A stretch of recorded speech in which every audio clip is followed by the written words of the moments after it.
নমস্কার, আমি স্মৃতি। বড়দের প্রণাম আর ছোটদের স্নেহ জানিয়ে শুরু করছি একটি নতুন ভিডিও। আজ শুক্রবার, ঘড়ির কাঁটা এখন সকাল 10টা। 9:30টার সময় রান্নাবান্না সব কমপ্লিট। তারপর ওদের সবাইকে খাবার পরিবেশন করার পাশাপাশি নিজেও ব্রেকফাস্ট সেরে নিয়েছি। রান্নাবান্নার শেষে গ্যাস স্টোভ, কাউন্টার টপ, তাছাড়াও আশপাশে যেখানে ছিটেফোঁটা পড়ে সব কিছু পরিষ্কার করে একদম ঝাঁ চকচকে করে নিয়েছি। রান্না করার পর 15 থেকে 20 মিনিট সময় যদি রান্নাঘরকে দেওয়া হয় তাহলে রান্নাঘর পরিষ্কার পরিচ্ছন্ন থাকতে বাধ্য, কারণ প্রতিদিন তোমার হাতে ছোঁয়া পাচ্ছে। প্রতিদিন 15 থেকে 20 মিনিটের ক্লিনিং ভিডিও তোমাদের সাথে আমি শেয়ার করেছি। তোমরা যদি চাও আমি আবারও সেই ভিডিও তোমাদের সাথে নতুন করে শেয়ার করতে পারি, তবে সেই জন্য কমেন্টে অবশ্যই তোমাদের জানাতে হবে। যেরকম রান্নাঘর প্রতিদিন পরিষ্কার পরিচ্ছন্ন রাখা প্রয়োজন, ঠিক সেরকম আমাদের বাড়িতে আরও কয়েকটি জিনিস আছে বা আরও কিছু জায়গা আছে যেগুলো রোজ একই রকমভাবে পরিষ্কার করা ভীষণ প্রয়োজন। রান্নাঘরে যতই চিমনি থাকুক না কেন একটু তেল চিটচিটে ব্যাপার কিন্তু থাকেই। সেই কারণে রান্নার সময় অন্তত আমি একটু ঢেকে ঢেকেই রাখতে পছন্দ করি। আর মিক্সিটা প্রতিদিন রান্নার সময় আমাদের এতটা প্রয়োজনে লাগে, তাকে কি করে অবহেলা করি বলো? সেই জন্য প্রতিদিন রান্নাঘর যখন পরিষ্কার করি তখন এই মিক্সিটাও ভালো করে একবার মুছে নিই। প্রতিদিন যদি একটু করে হলেও মোছা হয় তাহলে জিনিসটা নোংরা কম হয়। তারপর 7 দিন 10 দিন অন্তর ডিপ ক্লিন তো করেই থাকি। আচ্ছা, রান্নার পর কাউন্টার টপ তো পরিষ্কার করি, কিন্তু এই কিচেন ক্যাবিনেটের যে হ্যান্ডেলগুলো সেগুলো সারাদিনে কতবার যে খোলা পড়া হয় এবং তার ফলে এগুলো কিন্তু ভীষণ নোংরা হয়। প্রতিদিন একবার অন্তত মুছে দিলে তাহলে কিন্তু একদম চকচকে থাকে। আর সেটার জন্য আমি এরকম একটা লিকুইড বাড়িতেই তৈরি করে নিই। ওই কলিংয়ের যে বোতলগুলো, মানে কলিং যখন শেষ হয়ে যায় সেই বোতলগুলো ফেলে না দিয়ে লিকুইডটা তৈরি করে আমি এর ভিতরে ভরে রাখি। যে কোনো লিকুইড, বিশেষ করে ক্লিনিংয়ের ক্ষেত্রে যদি স্প্রে বোতলে ব্যবহার করা হয় তাহলে কাজের ক্ষেত্রেও সুবিধা হয়। আর একটা রুমালের সাহায্যে বা কিচেন টাওয়ালগুলো যে থাকে তার মধ্যে স্প্রে করে নিয়ে এই হ্যান্ডেলগুলো মুছে দিচ্ছি। যেহেতু এই জায়গাগুলোতে প্রতিদিন হাত পড়ে তাই জন্য নোংরাটা একটু বেশি হয়, তাই প্রতিদিন যদি একটু হালকা পরিষ্কার করে নেওয়া যায় তাহলে কিন্তু নোংরাটা বসে যায় না। আর এই যে ক্যাবিনেটগুলো আছে এর বাইরেটা তো রোজ পরিষ্কার করা সম্ভব নয়, কারণ শুধু একটা কাজ নিয়ে বসে থাকলে হয় না, বাড়িতে আরও অনেক কাজ থাকে। তাই এর পেছনে যদি আমি প্রতিদিন 30 থেকে 40 মিনিট সময় দিয়ে দিই তাহলে বাকি কাজ কখন করব? যেহেতু আমাদের হাতটা বেশি এই হ্যান্ডেলগুলোতেই থাকে, সে কারণে এটা যদি রোজ পরিষ্কার করে মুছে দেওয়া হয় আর ক্যাবিনেটের বাইরেটা 2-3 দিন অন্তর একটু হালকা হাতে মুছে দিলে আর 15 দিন অন্তর ডিপ ক্লিন তো করেই থাকি। ডাইনিং টেবিল, এখানে আমরা সকলে খাওয়া দাওয়া করি, আর এই জায়গাটা পরিষ্কার না করলে কি করে হয় বলো? প্রতিদিন এই জায়গাটা অন্তত পরিষ্কার করতেই হবে। সাধারণভাবে মনে হতেই পারে একদম তো পরিষ্কার পরিচ্ছন্নই রয়েছে, রোজ আবার এটা ঝাড়া মোছার কী প্রয়োজন? কিন্তু না, এখনই তোমাদের দেখাচ্ছি। প্রতিদিন পরিষ্কার করা সত্ত্বেও এখানে নোংরা জমা হয়ে যায়, কারণ বাইরে থেকে কিছু নিয়ে এলে আমরা সোজা কিন্তু এই ডাইনিং টেবিলের উপরেই রাখি। আর তাছাড়া বাড়িতে যদি বাচ্চা থাকে তাহলে তো কোনো কথাই নেই। খাবার টেবিলের উপর ডেকোরেশনের যাই জিনিস থাকুক না কেন সেটা রোজ একটু করে হলেও অন্তত মুছে নেওয়া প্রয়োজন, কারণ আমাদের ঘরেও যে ধুলো থাকে সেগুলোও কিন্তু তার উপর পড়ে। তাই প্রতিদিনেরটা যদি প্রতিদিন পরিষ্কার করা না হয় তাহলে তার উপর ধুলোর আস্তরণটা পড়ে। আর একটু আগে আপাত দৃষ্টিতে যে টেবিলটাকে ভীষণ পরিষ্কার মনে হচ্ছিল তার অবস্থাটা দেখতে পাচ্ছ কি বেরোচ্ছে? যেহেতু আমরা এখানে বসে খাওয়া দাওয়া করি, আমাদের জীবনের সবচেয়ে গুরুত্বপূর্ণ অংশ হলো এই খাদ্য। সেটা যদি আমরা একটু পরিষ্কার পরিচ্ছন্নভাবে খাই তাহলে আমাদের স্বাস্থ্যও ভালো থাকবে। আর তাছাড়া খাওয়ার জায়গায় সব সময় হাইজিন মেনটেন করা ভীষণ প্রয়োজন। পরিবারটা যখন আমার, তখন তাদের স্বাস্থ্য বিষয়ে সচেতনতা আমার মধ্যেও থাকা দরকার। যতটুকু অন্তত আমার হাতে রয়েছে ততটুকুই সুন্দর করে রাখার চেষ্টা করি। যে লিকুইডটা দিয়ে ড্রয়ারের হ্যান্ডেলগুলো পরিষ্কার করেছি সেই সেম লিকুইডটা আমি এখানে ডাইনিং টেবিলটা পরিষ্কার করার কাজে ব্যবহার করছি। এই একটা লিকুইড যে কত কাজে আমি ব্যবহার করি, আর কাজও করে দারুণ। প্রত্যেকটা জিনিস একদম চকচকে হয়ে ওঠে। আর এই যে টেবিলের সাইডগুলো, এগুলোও মুছতে হবে, ইগনোর করলে কিন্তু চলবে না।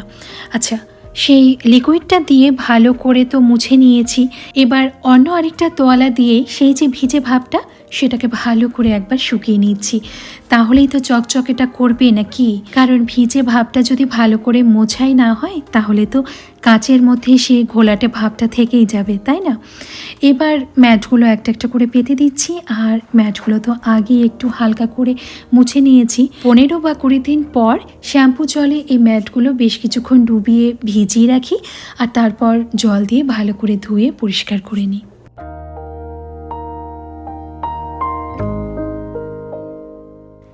আমার বাড়িতে 3টে ড্রেসিং টেবিল রয়েছে। আর কিছু করি আর না করি এই আয়নাগুলো রোজ একবার করে অন্তত মুছে নিই। যেখানে আমি আমাকে রোজ দেখছি, আমার ভালো মন্দের বিচার এখানে দাঁড়িয়ে আমি নিজেই করি। অনেক সময় এখানে দাঁড়িয়ে আমি নিজের সাথে কথাও বলি। তো সেই জায়গা, সেই জিনিসটাকে ভালো করে অন্তত পরিষ্কার করে না রাখলে হয়তো তার মধ্যেই কোনো খুঁত আছে, সেটা আমি নিজের খুঁত ভেবে নিয়েছি। দেখবি স্নান করে যখন আমরা ভেজা চুলটা আঁচড়াই, তখন সেই আঁচড়ানোর সময় জলের আমাদের চুলের মধ্যে যে জল থাকে সেই ছিটে ফোঁটাগুলো আয়নার গায়ে আটকে থাকে। প্রতিদিন যদি এইভাবে একটু মুছে নিই তাহলে সেই জলের দাগটা প্রতিদিনের দাগটা প্রতিদিনই উঠে যাচ্ছে, ফলে আয়নার গায়ে কোনো দাগও জমা হবে না, আয়না চকচকে থাকবে। আর সেই আয়নায় যখন আমি নিজেকে দেখব, নিজেকেও চকচকে লাগবে। দাগহীন মুখ দেখতে যেমন ভালো লাগে, তেমনি যেখানে তুমি নিজের মুখটা দেখছো সেটাও যদি দাগহীন থাকে তবেই না ভালো লাগবে।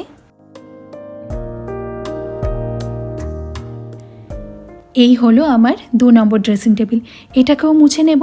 আর এই যে মোছার কাজে আমি কিন্তু সেই সেম লিকুইডটাই ব্যবহার করছি, শুধুমাত্র যে তোয়ালাটা ব্যবহার করছি মোছার কাজে সেটা পাল্টে পাল্টে নিচ্ছি।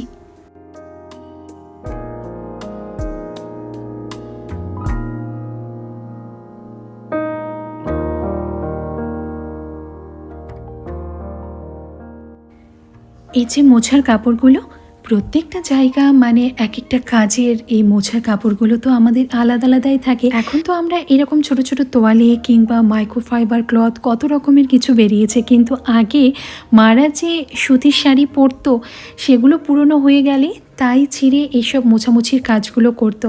দিনের শেষে নতুন জিনিস আসছে আর অবশ্যই সেগুলোতে কাজ করতে সুবিধেই হচ্ছে। আর এই যে ফুলদানির ফুলগুলো চিনতে পারছো, সেই যে খুলে খুলে যাওয়া ফুলগুলো জোড়াতালি লাগিয়ে তৈরি।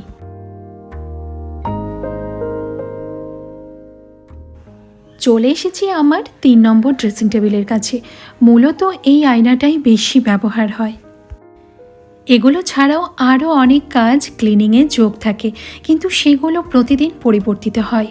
এই যে কাজগুলো তোমাদেরকে দেখালাম এগুলো প্রতিদিন ফিক্সড, এই কাজগুলো প্রতিদিন করে থাকি। অন্যান্য জায়গা ক্লিনিংয়ের ক্ষেত্রে প্রতিদিন পরিবর্তন হয়, আজকে এই জায়গাটা পরিষ্কার করলাম, কালকে সেটা না করে অন্য একটা জায়গা পরিষ্কার করলাম, এইরকম। কিন্তু এই যে কটা জায়গা তোমাকে দেখালাম সেটা প্রত্যেক দিন ফিক্সড থাকে। আর এটা কি দেখালাম বলো তো, ব্রাশটা কবে থেকে ব্যবহার করছি কিন্তু পিছনে ওই ট্যাগটা এখনও খুলিনি। ওয়াশ বেসিনটা কিন্তু রোজই একটু মেজে নিতে হয়, আর সেই জন্য এই ধরনের ব্রাশগুলো ভীষণ সাহায্যকারী। যেহেতু প্রতিদিনই পরিষ্কার করি তাই হারপিক বা সেই রকম ভারী কিছু ক্লিনজার ব্যবহার করার প্রয়োজন পড়ে না। ওই সাধারণ যে ডিটারজেন্ট পাউডার সেটা দিয়ে দেখো আমি ব্রাশটা দিয়ে একটু বেসিনের মধ্যে বেসিনের গায়ে চারদিকে মাখিয়ে রেখেছি। আর তারপর এই বেসিনের আশপাশে যে জিনিসগুলো আছে সেগুলো একটু মুছে নিচ্ছি, কারণ এখানে হাত মুখ ধোয়ার সময় না একটু জলের ছিটে এদিক ওদিক লেগেই যায়। আর যে কোনো জায়গাতেই দেখবে জলের ছিটে পড়লে দিনের পর দিন সেই জলের ছিটে পড়তে পড়তে একটা বাজে দাগ হয়ে যায়। সেই দাগটা যাতে না হয় সেই কারণেই যদি রোজ একটু মুছে দেওয়া হয় তাহলে জলের দাগটা রোজকার দাগ রোজ উঠে গেলে দাগটা তো স্থায়ীভাবে থাকতে পারে না। আর যেহেতু স্থায়ীভাবে থাকতে পারে না সেই জন্য জায়গাটা অবশ্যই পরিষ্কার থাকে। পরিষ্কার পরিচ্ছন্ন বাড়ি কার না পছন্দ?